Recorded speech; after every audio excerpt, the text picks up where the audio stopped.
It's Thirsty Leo season! Did you drink water today? We know it's not August, but wherever we are, it's always Leo season. This is Colleen. And this is Eileen. And we are the Thirsty Leos. But don't worry, this podcast isn't just about us being Leos. Although it is what brought us together in a faraway country. Our podcast is about anime, thirst, creating content, being Asian American women, and just surviving through life. Welcome back to Thirsty Leo season. Woo woo. Y'all, it's been a ride. It's been a past few rough episodes here. Rough and deep. Yes, both of those things. I think the theme has been like the struggle. You know, we've gone over creative struggle, emotional struggle, family struggle. Today we were doing a little bit of a lighter topic, but still the struggle because we never deboarded the struggle bus. We never stop. We never stopped the struggle bus. No, we're still running. Yeah, we're still here. We didn't know we were on it, but we're here. We're talking about our financial struggles. Ooh, it's a good topic. Mm-hmm. For me and Eileen, as you guys know, we have dreams as creatives. But while we're chasing that dream, we also got to secure the bag, you know what I'm saying? We can't go hungry. Can't go hungry. Because we're hungry people. We're thirsty people. We're out here just trying to make a buck, and that buck is hard to make. So it is. Today we're talking about like the quirky little jobs that we've taken, or the ways that we try to make a buck and try to chase our dreams at the same time, which might be relevant for some people also. Right. And then also how those jobs maybe shaped and created the dreams that we have today as well. Yes. That correlation, you know what I'm saying? Ooh. I love your energy today. Oh my God. Jesus. Oh, this is a good episode. Okay. Yeah. But before we get started, we always got to ask, how are you doing, Eileen? Thank you for asking. You're welcome. I have an announcement to make. Ooh, what is that? I'm doing really okay. Yay! For the first time in like 2 months. For the first time, right? I think in like Thirsty Leo season history, I think. What? I don't think we've ever had a single episode where I'm like, I'm doing amazing. I'm doing like, nah, fuck this. Yeah. Yeah. What a first. Wow. Y'all, my partner visited me here in Seattle. He was here for a week. It was really nice. It was great to just recenter. That was nice. That was a great time. At my job, there's like a little bar area, and my dream has always been to like serve people, like be in food and bev in some way. Like that world was kept out of me, and we'll talk about this more in the episode, of course. But I finally trained at the bar, and I've just been like having such a blast. Work is finally like good. My health is better physically. I'm not eating super healthy, but I'm happy now that I'm eating, you know, like, so everything is balancing out. I feel a little bit better about my art, and for the first time in a billion years, like, okay, like I'm feeling good. That's great. Like you can see the light at the end of the tunnel. Yeah, I can. It's good. I'm so happy for you, Eileen. Thank you. Colleen? Yeah. Do you see the light at the end of the tunnel? I'm going to be honest, I feel like every time I come on this podcast, you know, we're trying to keep it vulnerable, but I also don't want to be, like, depressed all the time, you know what I'm saying? I will say that it has been quite a struggle for me lately, just emotions, and, like, I think we talked about in the previous episode where I've been feeling that same funk for, like, the past month, and I still don't know what it is. But these few days, the past 2 days, I've been waking up and I've actually been going biking. What?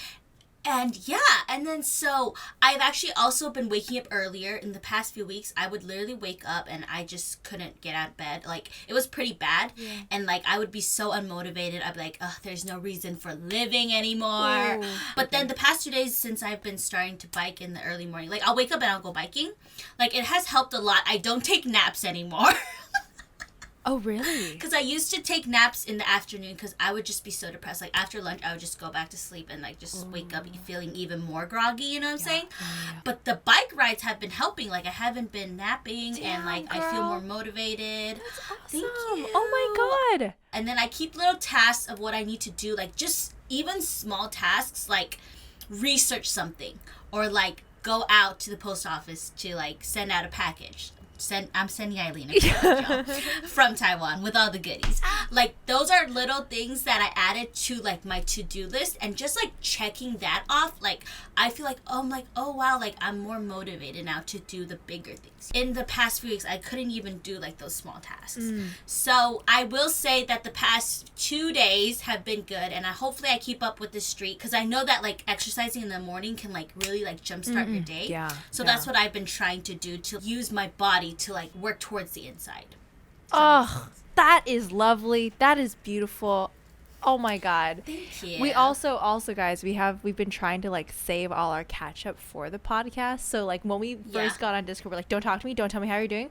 Let's wait. So this is babe, I had no idea. That's amazing. Like, I know, Thank you. like you said, you know, like, the body kickstarting, good day, you know, it's a good energy, and you start it like that. Right. And no napping, like, that's a big thing. I'm so glad. 2 days onwards. 2 days onwards. Hell yeah. I'll update y'all next week. Let's see how it goes. Let's go. Wow, that's lovely. Okay, now let's get depressed. Let's talk about how broke we are. Oh my gosh. Okay, I'm ready. Eileen, do you want to start us off with what your first job was? How old you were? Sorry, I didn't mean... How old you were? You were like 2 years old, hustling out there. I was a notion in the universe before I started working. That made no sense. I meant, like, before I existed. That was so stupid. Cut that out. No, actually, back in high school, this actually ties into everything, but, like, I wanted to get a job so bad. I literally, like, begged my mom to get a job. The moment I turned 16, I applied for, like, a food permit, whatever thing, a job, you know, the little thing, little permit. Right, the food license. Thank you, yes. Food handler's license. I know this. Oh, you know what? I don't actually think it was even that. I think it was, a work permit. No. Oh, shoot. It was just a work permit because I wasn't a legal adult yet. Because I came from a family that, like, where money was always tight and debt was always a thing. And it's not like we were, like, poor per se, but that was always just a very, very thick thorn in the side of our ass. You know, it was like, money. So I, like, begged my mom, like, please let me get a job. But little miss thing was in high school, not living. I was AP'd out, classed out, and I was super stressed, like, with grades and stuff, so I had no room for a job. But I always wanted to work at, like, Jamba Juice or, like, some equivalent, like a little cute job where I could serve people drinks. But basically, I graduated high school in, like, 2016, and the day after my graduation, I think I graduated on a Saturday or a Friday or something like that. The day after, I woke up bright and early, took the bus, and I had printed copies of my resume, and I walked along Waikiki just handing out my resume, like, to whoever. To random people on the street. Hey, this is my resume. Yeah, like a really? pigeon. I did, yeah. I had my resume prepped beforehand. I got it ready, I think, like, the week before graduation, and I knew I'd be going to college at a university in Hawaii. Nearly doxed myself there. Oopsies. I knew I'd be going to a university there, and so I knew that I'd be, like, living in Waikiki, and so yeah, I was just handing out. I thought I could just live in Waikiki and get a small job, and I was very adamant about that. And then a few weeks later, I did find a job actually at the university campus. So before I was even, like, a student there in their fall semester, I was working the summer before. So, like, literally straight out of high school, like, a few months after I graduated. Yeah. That's awesome. Thanks. Look at you hustling. Thank you. I was thirsty for some money. I needed it. I feel that. She feels it. Tell us about your first job experience and how you did it. Ooh, so just like Eileen, I think, like, financial instability was, like, a big factor in our family as well. Like Eileen said, we weren't, like, broke, poor, like, you know. Yeah. But I could definitely feel like there was a struggle. We couldn't do a lot of things just because we didn't have that much money. And so, like, at a young age, I was like, okay, like, I want to get a job just so I could buy the things that I want. Because, like, you know, my family was just like, no, we can't afford that or stuff like that. So that's the reason why I wanted to get a job in the first place, just because I wanted to buy the things that I wanted. Hell yeah. Then at 16, I think I was almost 17 at that time, our whole family got in a car accident. And then it was like a pretty big one. So then we had to go to like the chiropractor to like get checkups on our backs and stuff and like physical therapy. And so my mom became friends with like the doctor and his wife. Like they ran that little like clinic. And then my mom's like, oh yeah, like Colleen like really wants a job. And they're like, oh, like, do you want to come work here? And I was like, wait, really? So my very first job was a chiropractor assistant, I would say. What? So I was like, yeah, like I would pick up the phone calls, make appointments for people, check them in. I would also do a little bit work with the doctor, get the heating pads for the doctor, for the patients. It was a really fun and chill job at 16. Like my boss was so nice to me. Like they would always buy me boba. It wasn't that busy sometimes. So then my boss would come in and he'd be like, if you want to use YouTube or Facebook, just do it. I don't care. Wait, so I was like, you no, basically it's were okay. the receptionist for a health Oh, yeah, chiropractor sorry. office. Receptionist, that's the word. Guys, my English is really dying out No, the thing here. is that you've Receptionist. done so much since I didn't. Okay, first of all, I didn't know y'all were in a car accident. Wow. Yeah, it was a pretty big one. That was crazy. Is that why your back is always like? Fucked. Like, is that why? It's like, yeah. I don't know. Oh, it was pretty bad. Like, my whole lip was busted open. Holy shit. And then, to this day, I have a mark on the top of my eye. There's, like, a big scar. It's funny, because people always be like, yo, your makeup messed up. I was like, no, man, that's a scar. And they get really, I'm like, oh, sorry. I'm like, yeah. You're like, nah, man, that's my face. So Yeah. And then I also twisted my ankle so bad to the point where I needed a walker because your girl couldn't balance on crutches. Wait, That's this how was all bad it from was. one car accident? Yeah. The car accident was so bad. My sister, who was sitting next to me, said after the car crash, she looked over and the seatbelt was actually over my face, like, because I slid under the seatbelt. I don't know why we're talking about this now. So I think the reason why I have a cut is from the seatbelt. Damn. Yeah, It's so it was graphic. crazy. I mean, Oh, I'm so no, sorry. no. Don't be. No, I was just like, no, that scared me to imagine you like that. Oh, yeah, thank jeez. you. And then, yeah, the reason why my whole lip was busted is because I was nervous and I bit down on my lip. So this lower lip was open. Ugh. Actually, sorry. I'm sorry. Now thinking back on it, I'm like, ugh. Yeah, but Wow, it's like, thank God for that. Yeah. Because I got my first job. You know what I'm saying? it was all a day's work to get that receptionist job. Okay. Wait, you know what? Okay, lots of things learned here today about Colleen. Thank you for sharing. But that's cool because actually, I didn't give all the details. Yes, my first job was a receptionist job.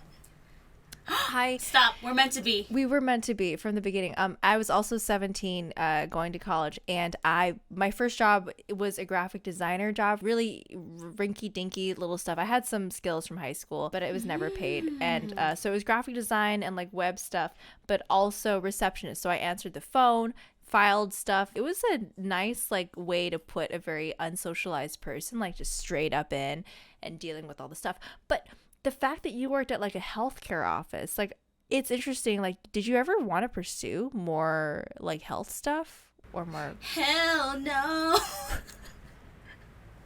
I saw an opportunity and I grabbed it. I don't think I'm fit to be in the healthcare world just because I get a little scared if I like fuck someone else's life up. So I'm just like, I won't touch that kind of stuff. But funny story is before I got the receptionist job, I actually was scared to answer the phone. Oh, I could not talk on the phone for the life can't of me. imagine Like I that could not. today. Like knowing I you. couldn't talk on the phone. Wow. I was well, so you were like scared. you were like a kid though, so. Yeah, Yeah, I was. yeah. And then my mom was like, you're going to do great because this is going to teach you how to pick up phone calls. And I'm like, okay. Yeah. I have noticed that you and we're good at phone calls. We are. We are It's good from at our phone receptionist job. And we were trained. The thing is, a receptionist job, like I feel like everyone should have a job like that because you're at the counter at the front, and that even just that interaction of dealing with whoever's in front of you is like top tier. Like you can never replace that. Or picking up phone calls and whatever, like even to now, Right. I've transitioned to a bar. Right. Same deal. I still have a phone, and like no one likes deal. answering it, and I'm like, give me that shit. What's up? Right. But What's up? How you doing? What you want? Hey, little mama, today where you been? I should do that one day. Okay, yes. You should. The health chiropractor office. I guess we could speed run through. Where did you go after that? Like, what brought you to? Ooh, yeah, F&B. Where did I go after that? So after that job, I think I had this gap year. So then I was like, I still need some money, right? And I was like, you know what? Like, I love boba. What if I started working at a boba shop? Free boba all day, baby. Every day, all day, every day, every day. So I applied to my neighborhood boba shop, which is Tenrens. It's like a long-running boba shop that has been around for quite some time. Like, it originated in Taiwan. It's huge in America. It was huge, but now it's not anymore because, so many new up and coming. But at the time I was there, it was popping. And then I was like, people are going to be so, like, jealous that I work at Tenrens. You know what I'm saying? And were they? Because the drinks were also expensive. Oh, yes. Oh, they would always come visit me because that was, like, the it boba shop to go to, you know? Damn. It was so expensive. Like, even back then, one cup of boba was already, like, $5. That is. Like, it was like, what, that is 5 years ago? Yeah. Oh, yeah. Yeah. Especially, that was pre-blow up, pre-boba blow up. Yeah. Wow. So Yeah. it was a lot of fun. That was my first like F&B job, and that's when I fell in love with food and beverage. Like I knew that I always wanted to do like something in the food industry. Like when I was younger, I wanted to open a bakery, but then like going into that like boba shop vibe, actually working with the food, customers, like, bartending for boba drinks. Like, I was like, this is what I want to do. Like, I loved it. I met Colleen in Taiwan. We all know this. I don't know why I did that. But I've always known her to like have that dream of opening a boba shop. But like the thing is, that's how I know her. I can't imagine you anywhere else. Like in service industry or food and bev, it's like your personality, your spunk, the people thing. For me, I'm only recently entering F&B. It's fun as fuck. I love it. It is. It's really fun. It is so fun. Like so basically, yes, my first job, graphic design, and like I was making a little bit more than the minimum wage. I was at that time, I think I was making like 11 or 12 an hour, and back then that's when minimum wage in Hawaii was still like I think 8 or 9 or something like that. So I was making above minimum wage like straight out of high school, and all my peers were making a lot less than me and whatever. And so for me, I went from like having no money, no income to like making a lot and like doing 20 hours a week or 40 hours like during breaks sometimes. So I was making bank. She was spending a lot of money. She had no control of her money or whatever. But I kind of hustled a lot in college to like pay for my expensive newfound irresponsible lifestyle. I think at one point, I do tell people this sometimes, but I had like I think 4 like technical employments at the same time. Ooh. Like 2 were office jobs. I think 1 was a contract job, and then 1 was like an on-call type of situation. But they were all like employments I had at the same time. Like one office here, 1 contract job here, 1 thing, like all on campus or off campus. Like, and I was like doing 18 credit hours, and I was just like trying to make as much money as I could to stay afloat. But the thing is that they were all very boring, like desk office or very boring like student life. It was in the microcosm of this university life, so it was standard. But again, I always had that dream to just be in, I guess it was food and bev. I just wanted to be, in my mind it was like being a Jumbo Juice person or whatever, but same thing. Yeah, so I'm recently entering it now. I also took up an office job when I was doing school and doing Tenrens. Like, I did an office job. We are the job stackers. Yes.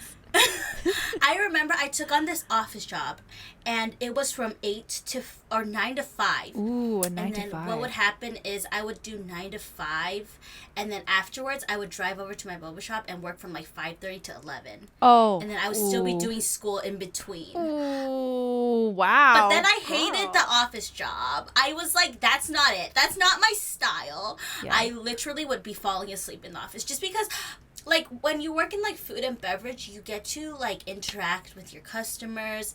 Obviously there will be good and bad customers, right? But the good ones like really put you in a good mood. And the bad ones, you just shit talk about them with your coworkers, and it's fun. which is also fun. It's so fun, yeah. It's like half of the joy. Exactly, like I loved shit talking about the nasty customers that would come in. That was also like a bonding experience with the coworkers, you know? So for me, like office job wasn't it. I think I tried that for like 3 months. I was just like, I'm out of here. Who did you work? Like what kind of office was it in? It was a construction office. Oh, interesting. I don't even know what my job title was. All I remember was I was just signing off checks. I was like, okay. Wait, you were signing the checks? Oh, that's interesting. Okay, so you had school and then you worked from 9 to 5 and then 5:30 to 11 at the boba shop. Like, I feel that. You feel that, don't you? Feel that. Specifically, like, technically this little place that I have right now, the bar, isn't my first food and bev. There was a time in college where I was doing school and I had my office job. At this point, I had like become a communications assistant, but it really was still graphic design, but I was being paid like clerical wages for like I was doing the graphic design, whatever stuff. In the daytime, I worked from like 7 to 3. And then from, I think, 4 to 12 or 1 or 2, I'd work at this like restaurant, nightclub, rooftop bar thing. Yo, 7's early. I did 7 because I still wanted to get my 8 hours in. But damn, you know, and then I gotta go. So, and for that job, I was a hostess, but it was untipped, which I don't even know if that's legal, but it was untipped, and I don't think that's legal. I don't think that's legal. But we had to wear some like people today. Yeah, we had to like wear skin tight dresses, full glam makeup, and then like heels every day, and like all we did, we were basically just like pretty things that worked there, and things, not even people. And we were just like, here's our menu, and then just like dodge creepy guys. We had like bouncers at the place that we worked at. Dude, being a hostess is hard though. Like you guys are the first face that the customers meet, and if you don't get their table, they usually yell at you guys.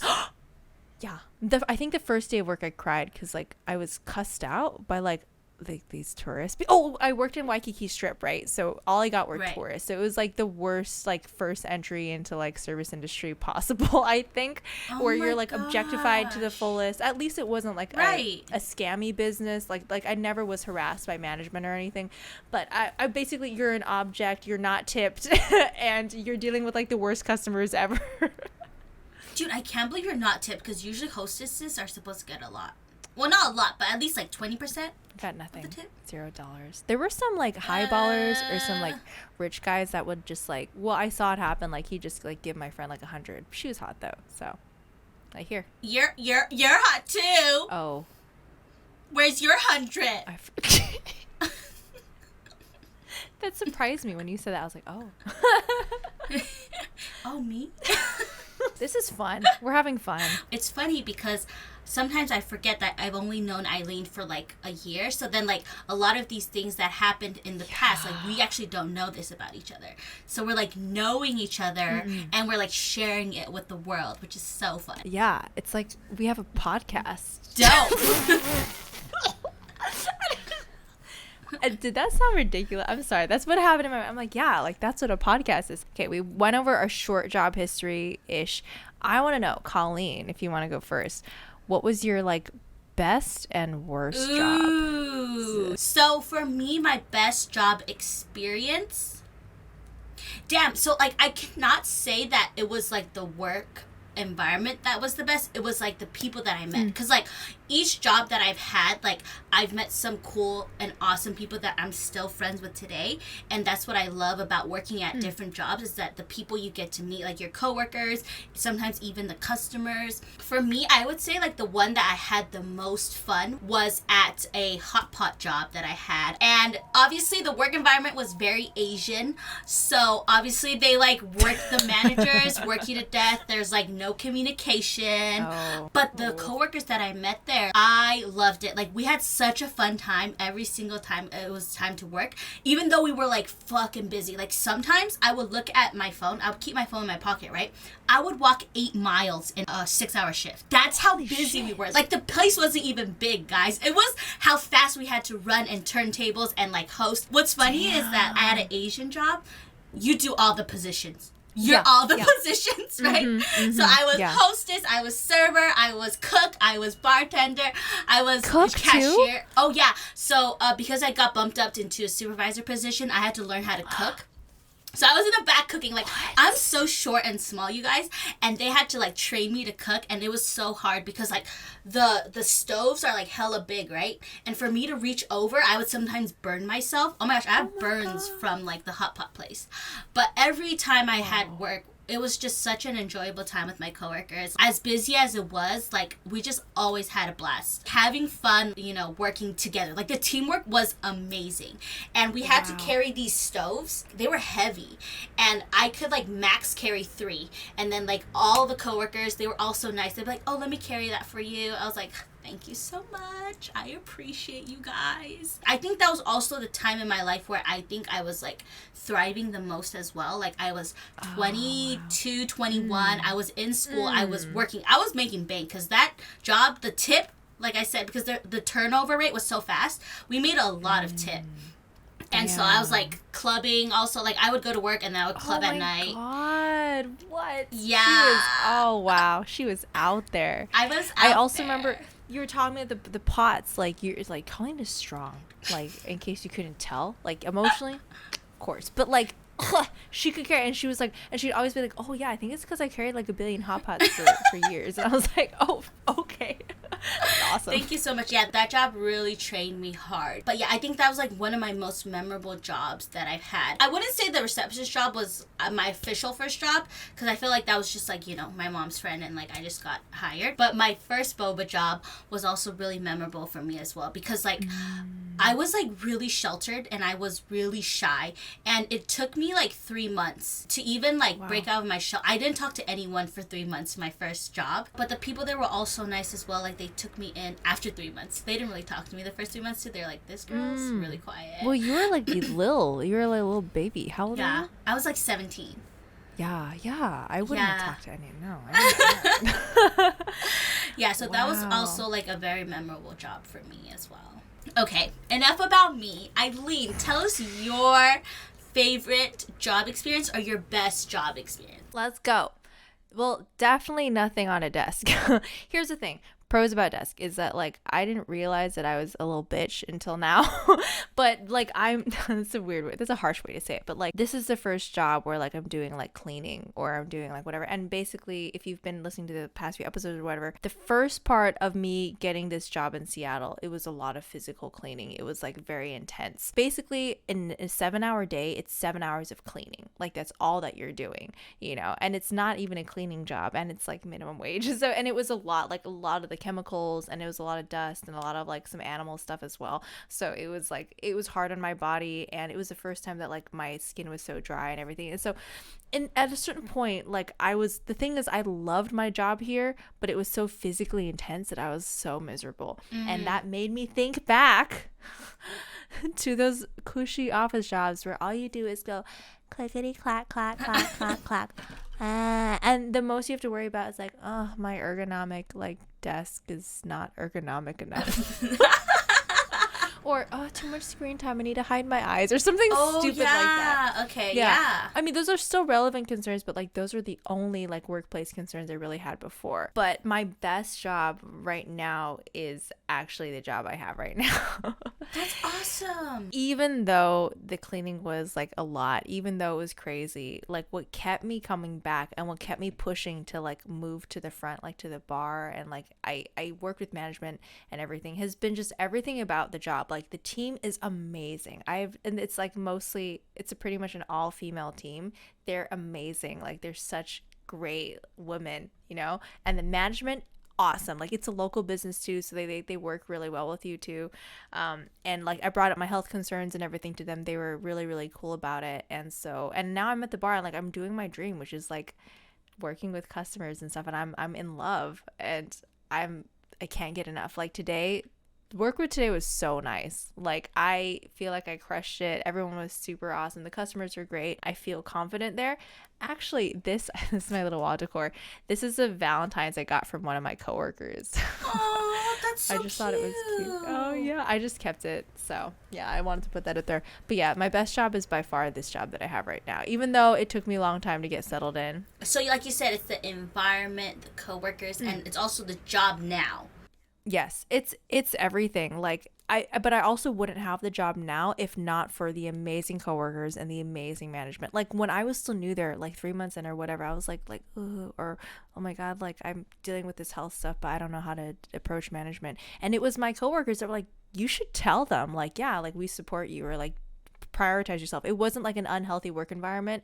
Everybody was really like supportive. So it was everything, the job itself, the work, the management, and of course like just the opportunity for me to branch out and not be a little desk hobbit. Awesome. Oh, wow. That's awesome. I'm really happy that you're enjoying your job right now. I think that's so important. Thank you. I think that it's really nice that it's food and F&B, which is your wheelhouse. So there's something that we have. So is there like a worse job experience that you've had? Like the one where you're like, I can't wait to pack my bags and just stick the middle finger and say goodbye. I honestly, it's so boring because all my like jobs were office jobs, but I think just the nature of an office job, like that's the reason why I even left that. Like I left it all behind in America and I went to Taiwan to try new things and like English teach woo or whatever, because it's soul sucking. You're just sitting there and yeah, the work you do might be meaningful, but I don't want to do that again, And also I think because I was a student, I was pretty underpaid. Like for the quality of work that I did office jobs basically for 4 years and stuff. Like I should have been compensated way more. And like there was even a job where I never got a single like raise that I really should have gotten or something. Like I was very underpaid for the level of work I did. That's just kind of how it is in like the corporate world or like in the office world. It's just like you are just a number. And not to say that in food and bev it's any different, but at least it's out in the real world. Like you get to meet with people. You're not just like in a little desk and you just know like the same 5 people every day or something. Yeah. So yeah, any office job is the worst job for me. Even though I appreciate it, but yeah, no.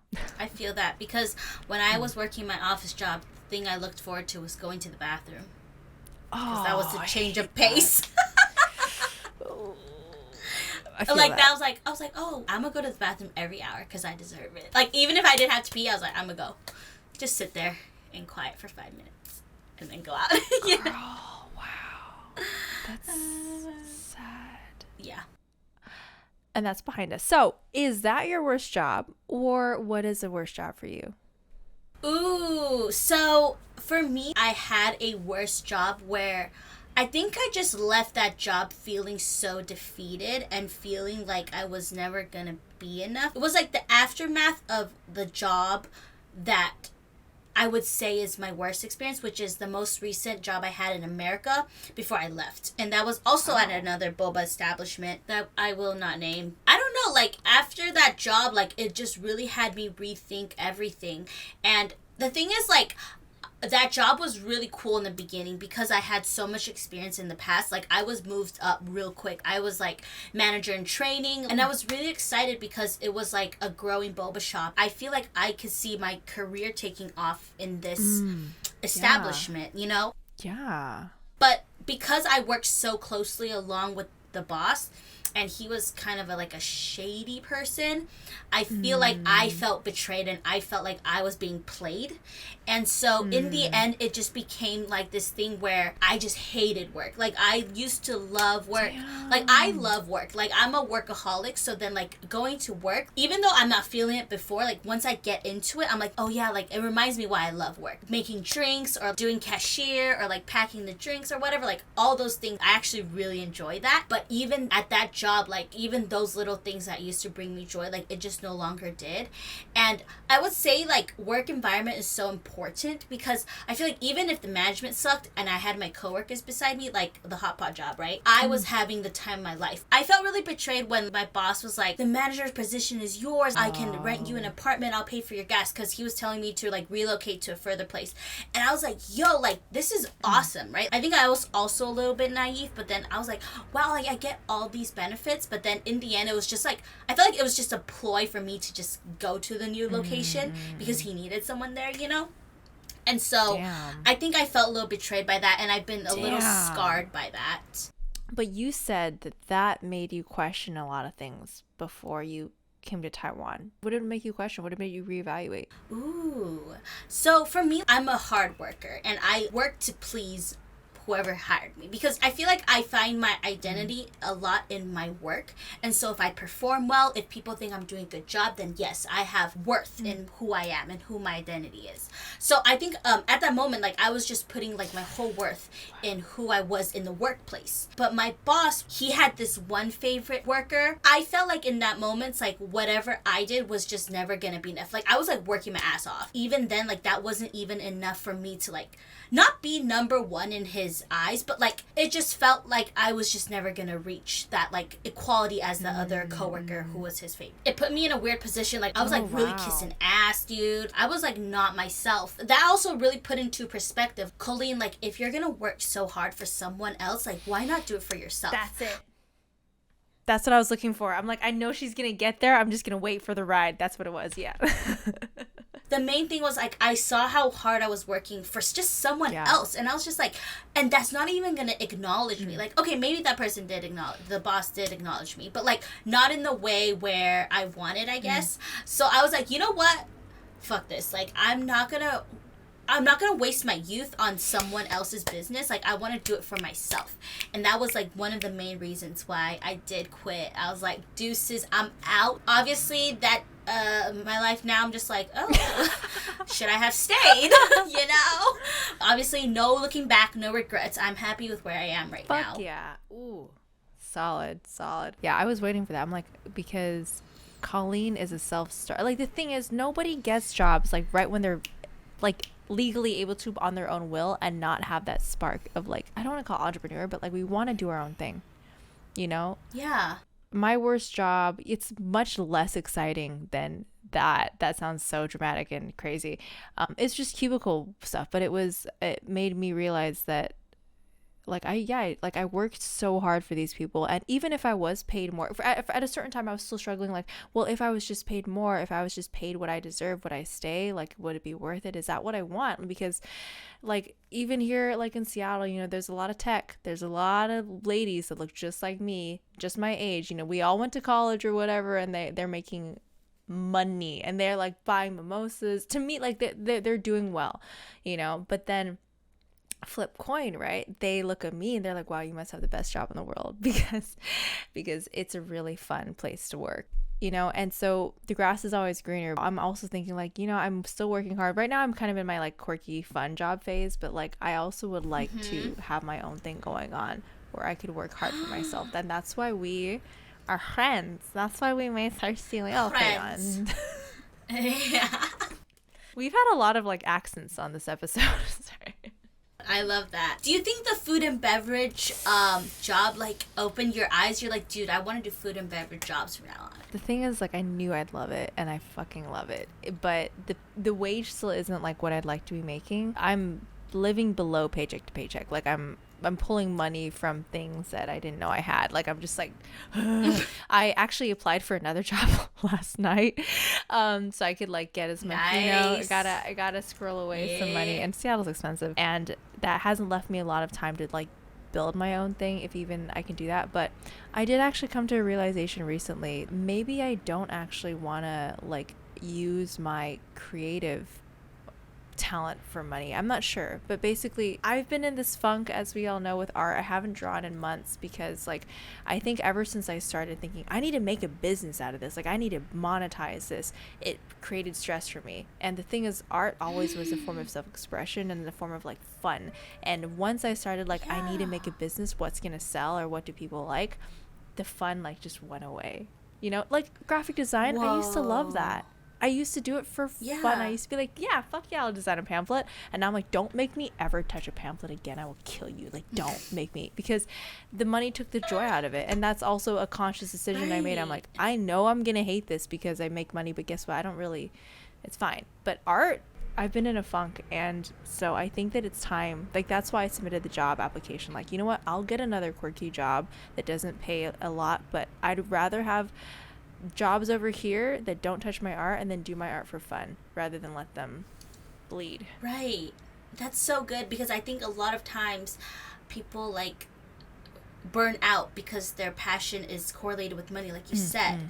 Because I feel that on so many levels. You know, like I said, I wanted to work hard on my YouTube just so I could start making money. But to be honest with you, like, it just sucked out the fun for me. Like, yes. I'm like, I don't even want to do it anymore, because all I'm looking at are numbers. And like, okay, I'm like, okay, I just have to edit this real quick so I can like post it on YouTube. Like, I didn't even care about the art anymore, you know? Dude, and so like, that. Dude, yeah. I feel that. It wasn't like a direct correlation for me. Like, I was looking at the likes and everything, like, oh, because there's, for you and I, we haven't really made any money like off of our art yet. You know? But so it always started out as fun, and I think that we need to remind ourselves of that. And it's fun that we're both into food and bev, because it will always be there, and like wherever we go, like there's always a way in. Or you're right. English teaching. Great segue, Eileen. English teaching. Something where Colleen and I, as alike and fated to be best friends as we are, we finally did at the same time in the same country to put food on the table. Fun fact is that Eileen actually introduced me to the job that I have right now. Really? She was so kind and sweet. Yes, Eileen, you don't remember this? Let me remind you and the viewers. Basically, I was the jobless one. My sister and Eileen both had jobs already, and I was just like in Taiwan. I was struggling, and Eileen was the sweetest girl alive. She would like go on Facebook, even though she already got a job, and she would like go on those Facebook groups, and she would like find jobs, and she would tag me like, oh, look, they're hiring, Colleen, like you should apply. And I had to thank her for this, because it was after one of our vacations in Elan, and then we were on the train back home, and she was like, hey, Colleen, like they're hiring, like you should email them. And I was like, oh, okay. So I emailed them, and right after the email, I got the job, and it's all thanks to Eileen. Damn. I'm employed right now because of Eileen. Everybody. I didn't even know that. That's awesome. You didn't know that? No, it's because I tagged you in so many posts. I lost track. Like if you applied for which one, I was just like, oh, this one. I was just sending you whatever, right.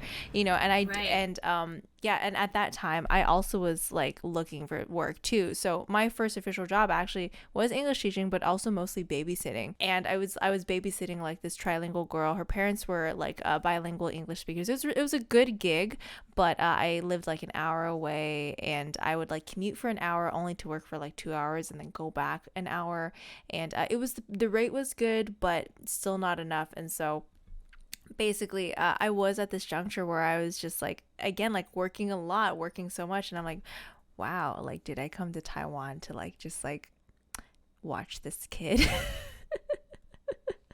Do you have those out of body experiences where you're like working, or like you're like watching the kid, and then you kind of take a step back, like in your brain, and you're like, wow, like am I really in Taiwan doing this? Like, did you have those moments?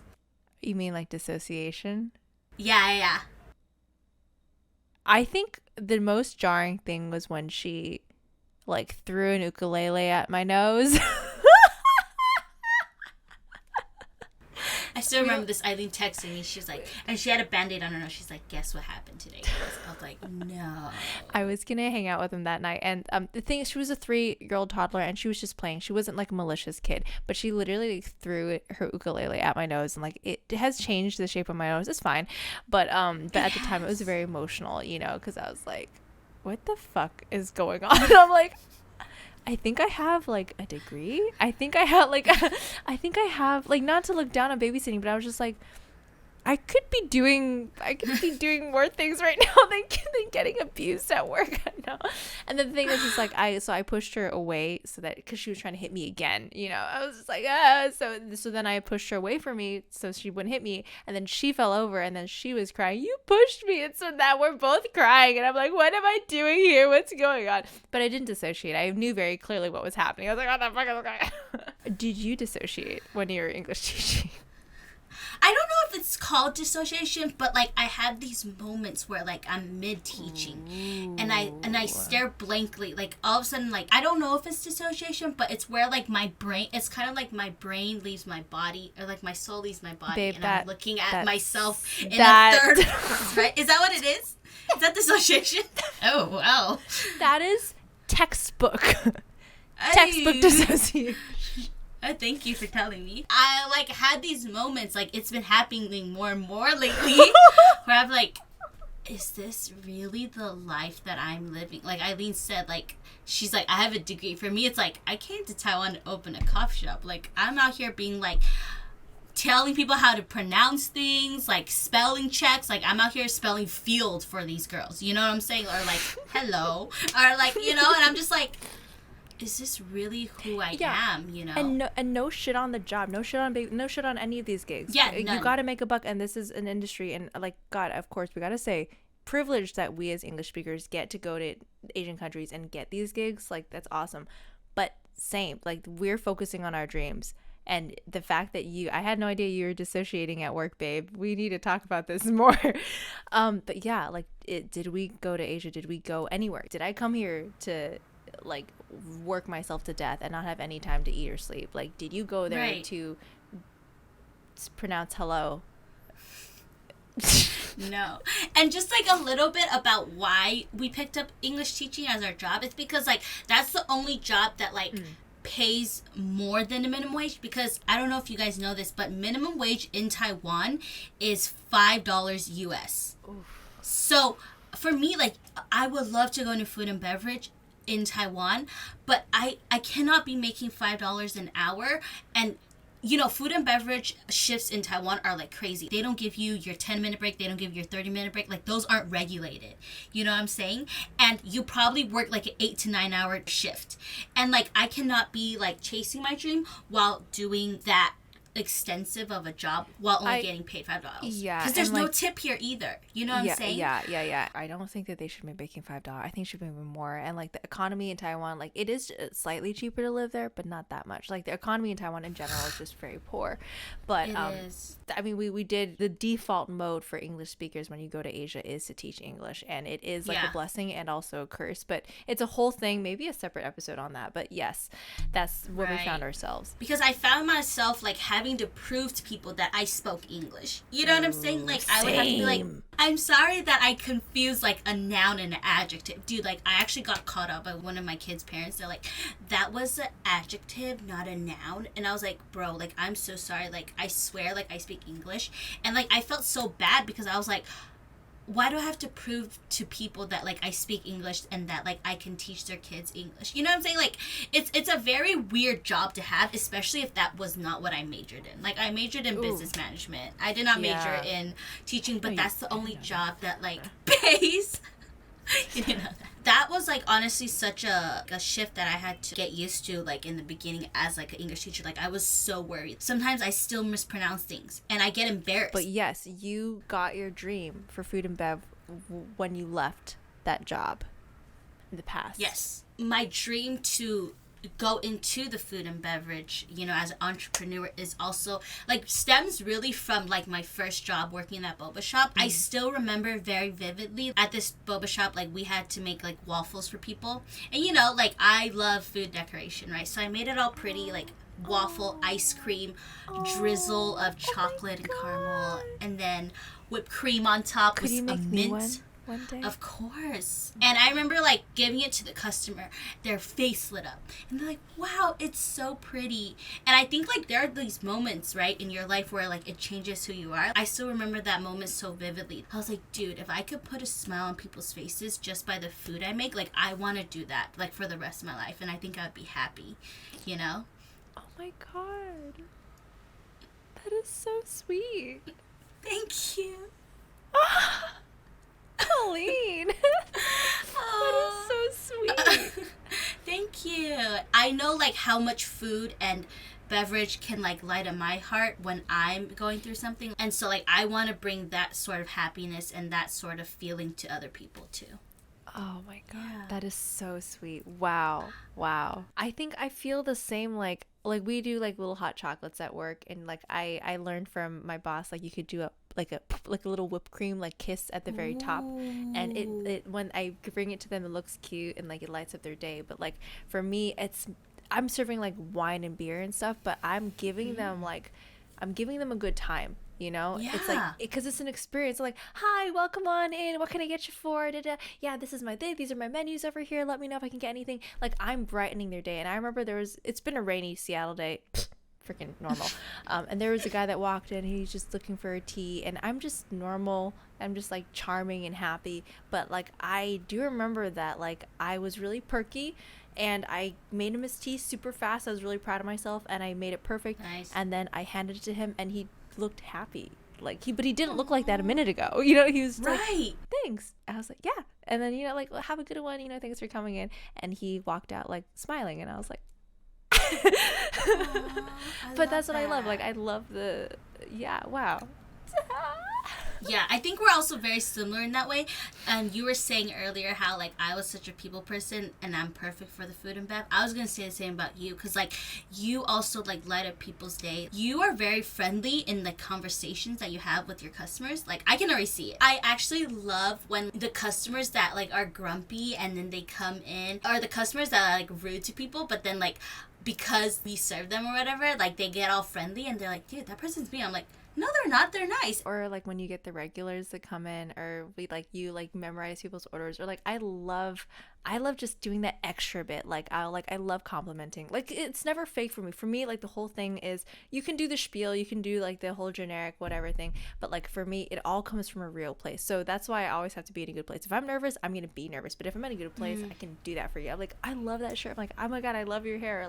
Or like I saw somebody has like an anime. We have a lot of anime people that come in. I'm like, I need to see that season, or like, oh my god, that character or whatever. But like I love just having conversations with people, giving them a little something extra for their day, because I know that that's what I like when I go places. Like, la la la la. But Yeah, that's awesome. Have you ever had like a bad customer experience though?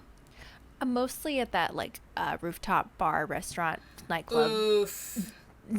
Because it was different, because it's a high upscale place with like a high stress, and you are not human when you work there as a woman. So as a hostess, that's not tipped. Unfortunately. So why would they treat you like that? Because obviously you don't have a soul. But yeah, I was called all kinds of terrible things just from day one, and that was the standard.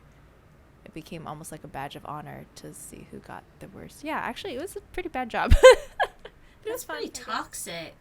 Toxic, yeah. I just had some like really interesting customers. Like they would be like, I would like 10 bobas in my drink. Just 10? They're like, yeah, only 10 pearls. And I was like, okay, we had to count them. And then somebody's like, I want 3 ice cubes. 3. I'm like, okay, 3 ice cubes it is. And then obviously the ones that would yell at me and like belittle me just because I was so small and so young looking. Oh. Yeah, like one time like this is all your first boba shop, Tenrin. Yeah, like, or one time I was at my hot pot place, and then, like, this lady was, like, getting mad about something, and she's like, I want to talk to your supervisor, or whoever's in charge today. I'm like, I'm the one in charge today. They're like, you? And I was like, yeah. And, like, I kind of get it. I do have, like, a baby face, and, like, even back then, like, I was, like, looking, like, really small. So the lady was like, you're the one in charge? And I was like, yeah. And she's like, ugh. She like got really mad, and like it really like made me feel insecure about like who I was. I was like, oh man, like I'm already the youngest supervisor out here. Like I feel like I'm already like not qualified for this job. And so like having her say that to me, I went home and cried, and I was like, okay, I don't want to invalidate your feelings, but I'm sorry, you should have been proud. You were the youngest supervisor out there. Are you kidding me? And she was flabbergasted that her crinkly old ass was lower on the totem pole in that arena than you, little Miss Cute Babyface Perfection Manager. Yeah, I'm the one in charge. I'm younger than your Thank stinky you. ass daughter. Sorry, that was too mean. I'm younger than you, and I'm more in Right. charge, and I have power, bitch, and I'm young as fuck. What are you gonna do about that? Yeah, Shuck. yeah. What are you gonna do about that? What are you gonna do about it? That's why I love working at restaurants, because you get to meet some random people. Yeah. And some of them are rude, some of them are nice. I still remember, like, this one time, like, because, like, in a hot pot restaurant, like, no one really cares about you, like, especially if it's an Asian establishment. Like, the customers don't care about you, right? Like, some people would, like, clap to get my attention. I'm like, am I a servant? Is that what it is? But anyways, there's this one time where a customer said, thank you, and they read my name tag. They said, thank you, Colleen. And I almost burst into tears. Because that's like, yeah, like I literally went back and I told my coworkers, like, yo, some customer just read my name tag. They're like, no. I'm like, yeah. Oh my god. Yeah. Oh, well, I mean, and then I was you're, like, you work in a Yeah. fast-paced like restaurant environment. I can Right. see. Yeah, ours is And- a little yeah. different, a little bit more intimate. But like, I'm really good at memorizing names, so I regularly will remember people's names. Like, oh my god, Valerie, like, welcome back, and it's like, oh my god, it makes their day special. And they're like, I'm so sorry you were. I'm like, Eileen, and like, and also lots of women working, so it's a very femme place. Most of the Ooh. issue we get are like creeps or like regulars that are like seem like they're like friendly like straight men. And then we're like, okay, well, we need to ban them eventually because we're cute.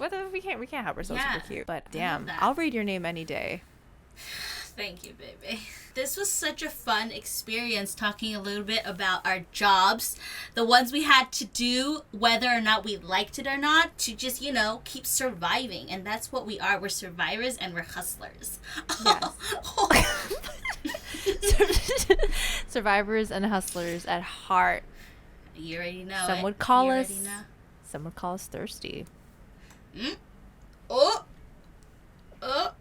Thirsty survivors and hustlers. And until that day comes where we've made it, we're just gonna keep talking about the struggle, the struggle that it is. But it's fun, you know. Life is a journey. We don't really know what we're doing, but we're taking it one day at a time. I don't know if I'll be here, you know, in a few months. Like I plan to be at least for a year, but I don't know. What if I'm like, fuck it, you know? And if Colleen leaves Taiwan, we'll just go on to the next thing. We have that spirit in us. Like we have our dreams in our hands and in our hearts, and we have each other to remind ourselves of our dreams, and we have this space to talk about our shitty job experiences and plan for the future. It's lovely. Yes, we love that. Thank you guys for joining us. Yeah. If you guys have any fun job experience, you guys can comment down below. This has been so much fun. Thank you guys for hearing us share about our quirky job experiences. We hope you guys have a thirsty week, and we will see you guys next time. Yeah, stay hungry, stay thirsty, but also make a buck so you pay rent and put food on the table. We'll see you next week. Bye. Thank you so much for listening to this episode of Thirsty Leo Season. To stay updated, check out our Instagram, Spotify, and YouTube. We appreciate every follower, sub, and listener like you. Also, if you want to buy us a boba, we have a small Ko-Fi link below. See you next time!